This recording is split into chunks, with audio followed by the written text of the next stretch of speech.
Would you say that you are a well-organized person? Is your room always clean and everything is like sorted in the right places and stuff? Me personally, I'm like a mixture kind of, but no matter what you are, if you are like very, very clean and like careful about all that, or if you're just don't really care about it, you should be a bit more organized. That's for sure in music production. I think everybody can be more organized. And one way of doing that is to have a good template. And that's so important. And I'm going to tell you why in this video. And after that, you are going to want a template.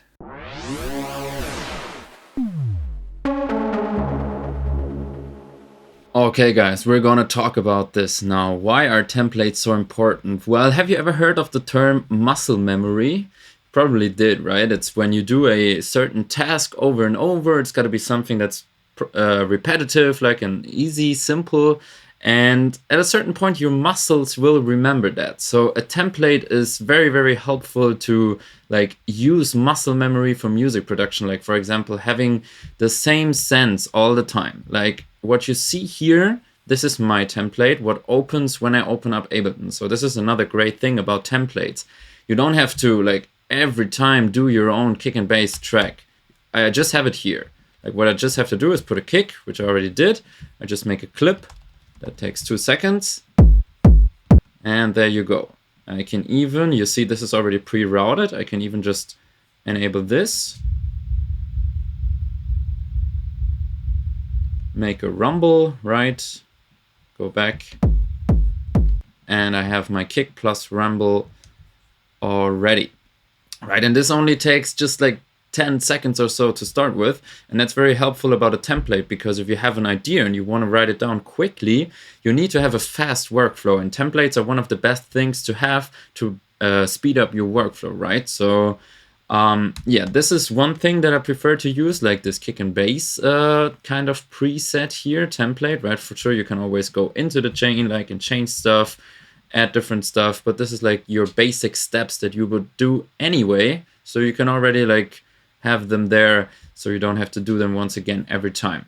So you can see I have a lot of sense, and this is yeah, probably the most important thing for me in my template, because it's all the different reverbs I need, it's all the different like echoes and delays I need, and it's just amazing to not think about, like, for example, let's do it like this. Like we have the MOOC here. I'm just gonna put something in, I don't know. Let's go like, make a stupid pattern like this.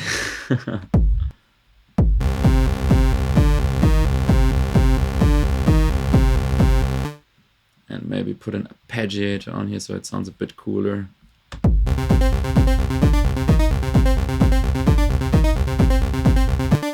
Right, so now I have my different scents here and I can show you what they sound like. Let's maybe like take some off here so we have some empty spaces.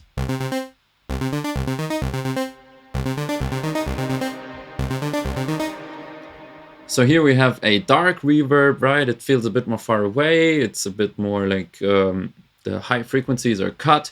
So perfect if you want sounds to feel more in the background, right? But if you want to do the opposite, if you want to have something closer, you can just take the second one here. That's the plate bright. If I put this on. I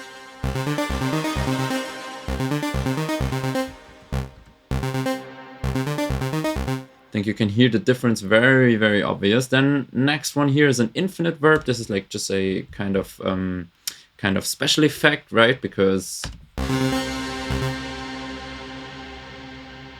it lasts forever and it's perfect for like starting a break, having sounds like claps or anything that wants a long tail to like connect different parts or something, right? So those are my first three. Then we have a drum room, right? It's perfect for drums, not necessarily for a synth here, because it's very close, very short. Then we have a medium room. I can switch between different ones here, but in general, I like to use the first one. This one is very, very nice for, yeah, just adding a bit of room, but it shouldn't feel like this one feels a bit unnatural. This one feels a bit unnatural. If you want something very, very natural, like a real room, then I would just go with that one. And then here is my big sky connected, right? That's an external one. And here then we have 3 different echoes, which I customize most of the time, but those are also good starting points. Like I have a dotted 8, I have normal 8s, and I have 16th. Right, so basically that's all I need whenever I need a reverb or a delay, right? And I can still customize it later in the track, but in general that's so like helpful, because if I have my synth running and I'm like, okay, I want this to be in a nice room, I don't have to do the room, I don't have to think about it. I just go, oh, do I want it dark, do I want it bright, do I want it close, do I want it far away, and I just pick whatever I need, right? So this fastens up my workflow a lot. And I would really suggest you guys to get a template, make a template maybe. Like one more thing that I want to point out here is the ghost kick, which is always here. And it's very helpful. Like, you know how a ghost kick works. This is just a quarter bar pattern, right? And it's a kick playing here, but it's turned off. So you see there's still a signal coming, but it's not routed in the master, right? It's just cut before it could leave to the master channel. And if we take let's take the synth line here, for example, then I have my sidechain prepared, right? I go here, sidechain, and then I just have to choose the ghosts.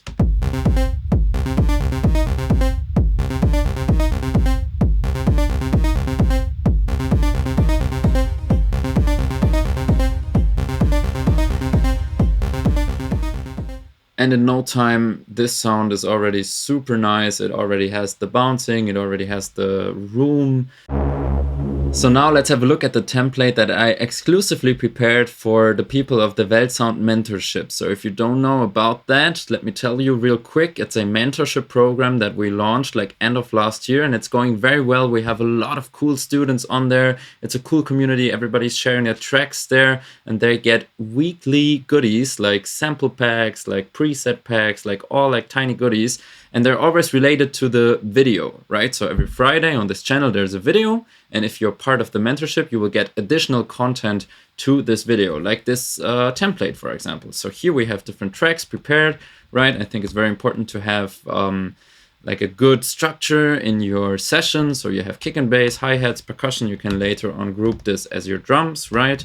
Then you would have synth and FX, but you can also like do it yourself, like, right? You can add, for example, I don't know, like a bass group. You can say I have a lot of bass synth, they should go in their own group, whatever it is, right? And then we also have like different rooms, and you can see those are very, very nicely looking little presets here, and those are also available for you guys as a free download, so you should definitely check that out. And if you want to have more each video, then consider joining the mentorship. Link is down in the description. But yeah, don't want to talk too much about this. What I want to show you now is how you can edit this for yourself, like, and save it, like put it as your starting template and everything. So a little bit of the technical details at the end. So first of all, let's say we wanted more audio tracks here or whatever. Let's say we have mic 1 and mic 2 because we're singing, whatever it is.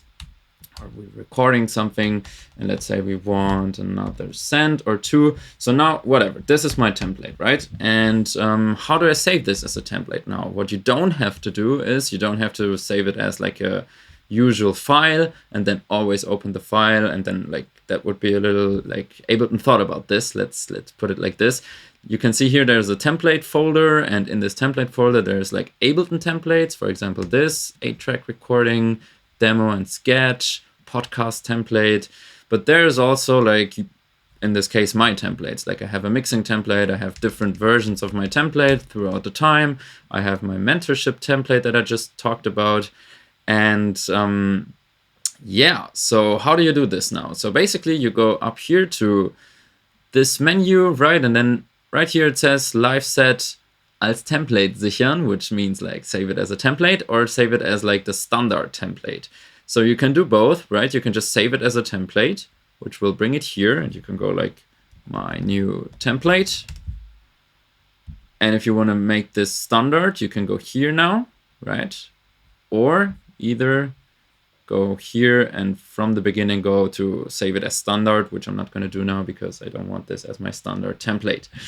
Yeah, so this is the way you do this. Essentially, make sure that there's nothing in the template which could disturb you. Like, for example, if this and I don't know, this would be the case, and you save it like this as a template, that's could be a little bit annoying because you would always start with an ascent, like a dark big room opened on your kick and bass, and your ascent lowered down by 25 dB. That's just not so nice.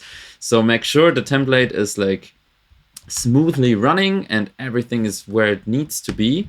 And this is gonna make your workflow much faster and your life much easier in the studio. So if that was interesting for you, if that was helpful, I hope you can watch some of the other videos. Some are linked here. We put up a lot of content on this channel and would love to see you here again. Anyways, whatever you do, have a great time and keep making music.